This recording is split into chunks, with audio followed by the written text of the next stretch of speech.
রাজধানীতে শুরু হয়েছে চামড়া শিল্প ও প্রযুক্তির আন্তর্জাতিক প্রদর্শনী লেদারটেক বাংলাদেশ 2025। বসুন্ধরা কনভেনশন সেন্টারে আয়োজিত এই মেলার 11তম আসরে অংশ নিচ্ছে 8টি দেশের প্রায় 200 প্রতিষ্ঠান। চামড়া শিল্প, জুতা তৈরির আধুনিক যন্ত্রপাতি, রাসায়নিক ও আনুষঙ্গিক পণ্যের সমাহার নিয়ে শুরু হলো লেদারটেক বাংলাদেশের 11তম আসর।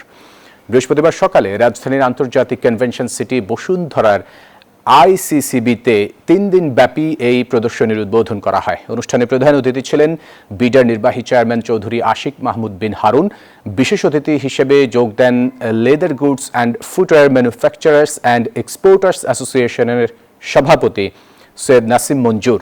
আয়োজক প্রতিষ্ঠান ASK trade and exhibitions private লিমিটেডের ব্যবস্থাপনা পরিচালক টিপু সুলতান ভূঁইয়া বলেন, এবারের আসরে বাংলাদেশ, ভারত, পাকিস্তান ও চীন সহ মোট 8টি দেশ থেকে আসা প্রায় 200টি কোম্পানি তাদের পণ্য প্রদর্শন করবেন।